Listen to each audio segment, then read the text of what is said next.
Buenas. Nuestro siguiente ejemplo de ecuación diferencial es una situación en la que prácticamente todos vais a estar en el futuro, que consiste en la hipoteca.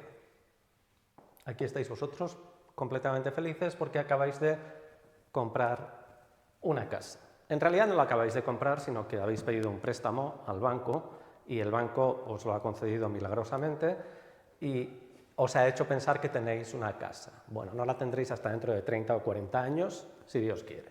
Pero vosotros estáis felices porque por lo menos tenéis un techo en el que meteros una temporada.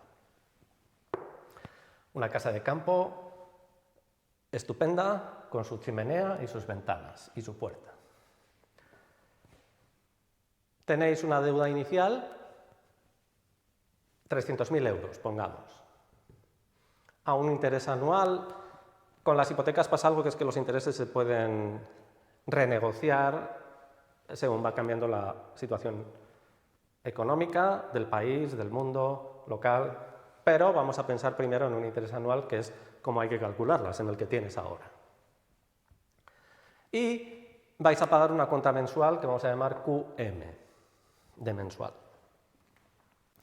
Como hicimos en el caso del interés compuesto sin más, sin cuotas, vamos a plantear el problema en tiempo continuo. Es decir, no vamos a pensar que cada mes ingresáis QM en el banco, sino que vamos a pensar en ello como si fuera un flujo continuo de dinero, que está como un grifo, exactamente igual que un grifo, un flujo de dinero, que al cabo de un mes es QM, y al cabo del siguiente mes es otro QM durante ese mes, y así es un flujo continuo, instantáneo. Es una velocidad de pago, más que un pago. Lo primero de todo, lo que hay que hacer es pasar todas las mismas unidades. Como el interés es anual, tenemos que pasar las cuotas mensuales a cuotas anuales. Es decir, la cuota anual es 12 veces la cuota mensual. Insisto, como un pago con tiempo continuo, un flujo de dinero. ¿Cuál es la evolución de la deuda? Pues aquí tenemos la deuda que tenemos, el incremento de la deuda por el interés, pero el decremento por el pago, y son las tres cosas las que tenemos que tener en cuenta. ¿Cuál es la deuda después de un instante?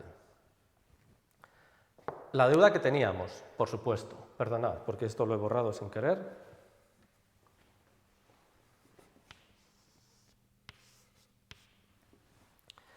La deuda que teníamos en ese instante. Ahora hay que sumar el interés que le debemos al banco, que es el tipo de interés por la deuda que teníamos, por el tiempo que ha pasado, que es un instante. Pero ahora,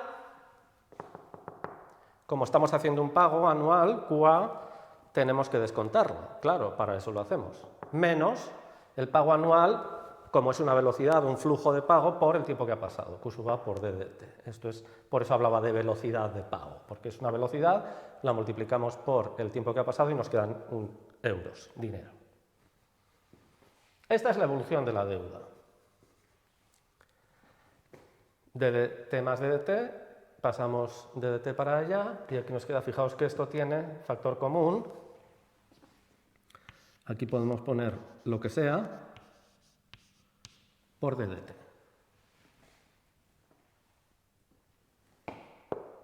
La derivada. No salimos de la derivada, porque es imposible salir de la derivada en un proceso que se describe como algo que evoluciona por unidad de tiempo.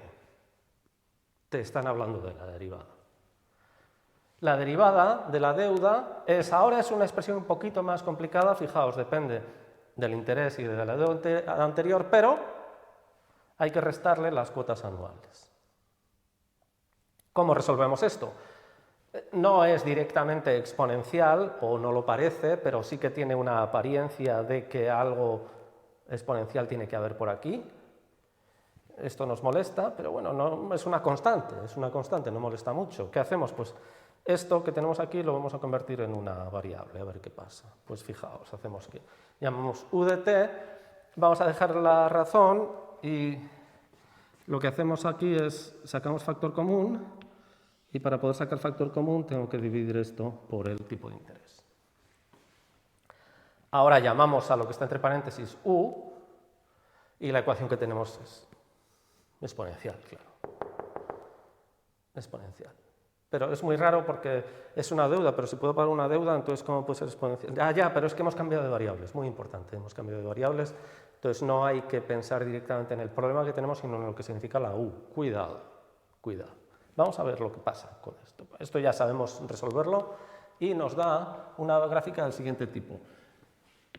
Sabemos que u de t es, fijaos que siempre habíamos hablado de e elevado a la c por e elevado a r por t en este caso, pero daos cuenta de que en todos los problemas en los que habíamos hecho esto, la cantidad con la que estábamos trabajando u era siempre positiva.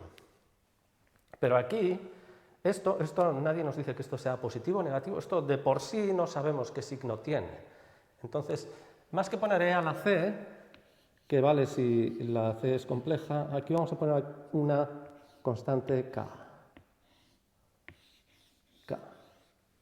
Porque no sabemos el signo de esto. ¿Qué pasa si la constante es positiva? Pues u de 0 mayor que 0, pues sí, lo que nos sale es e elevado a r por t multiplicado por u de 0. Esto es un exponencial que sube hacia arriba. Pero ¿qué pasa si u de 0 es negativo? Pues es lo mismo, esto es e elevado a r por t por u de 0, pero es que si u de 0 es negativo, la gráfica que tenemos es esta misma de aquí, pero hacia abajo. De tal manera que el proceso es siempre creciente si u de 0 es positivo, siempre decreciente si u de 0 es negativo. En el fondo, si analizamos esto, ¿qué es u? U es la deuda que yo tengo menos una cierta constante. Claro, si la deuda que yo tengo menos una cierta constante, pero esto es constante, constante, un número fijo. Es la deuda que yo tengo menos un número fijo. Si eso siempre crece, es que cada vez tengo más deuda. Mientras que si la deuda que yo tengo menos un número fijo es que siempre decrece, es que cada vez tengo menos deuda, que es lo que yo quiero. Así que, dada esta condición inicial, que es la deuda inicial menos, fijaos, aquí hay un número, este número es muy importante, cuando hagas una hipoteca, la cuota anual dividida por el interés. Si esto es mayor que la deuda inicial, entonces puedes pagar, porque esto te sale negativo y la deuda siempre va a decrecer. Si esto es mayor o igual que 0, no puedes pagar. Así que te puedes hacer una idea de la cuota que tienes que pagar, mínima, para poder arreglar la deuda, con esta fórmula. Esta es la evolución de una deuda en la que se pagan cuotas anuales. Todo esto es con tiempo continuo. Insisto en que no es un problema. Si hacéis estos cálculos con una hoja de cálculo, en lugar de hacerlos en tiempo continuo, los hacéis con pagos mensuales y comparáis las gráficas, veis que son errores, pues no creo que lleguen al 1% en tiempos de 10, 20 años, o 30. Esta es la última ecuación diferencial de orden 1 que vamos a estudiar, bueno, en profundidad, no se puede estudiar mucho más que esto, pero de la que vamos a hacer muchos ejercicios. Haremos ejercicios de semidesintegración, haremos ejercicios de enfriamiento y haremos ejercicios de deudas. Deudas e inversiones, porque fijaos que la evolución de esto es cuánto dinero debo, pero si en lugar de hacer una hipoteca lo que hacemos es meter dinero en un fondo de inversiones, a un tanto por ciento, pues lo que ocurre es que queremos que cada vez crezca más y además podemos ir metiendo anualmente una cantidad. Eso se llama ahorro. El ahorro sigue este mismo proceso, un proceso exponencial. Por eso es tan importante ahorrar en una buena inversión, porque al cabo de un año vas a tener mucho más dinero que si lo dejas quieto. Al cabo de 2 años vas a tener todavía más, etcétera, etcétera, etcétera. Compensa mucho más invertir el dinero de manera razonable que simplemente dejarlo en una cuenta corriente. Muchas gracias por vuestra atención.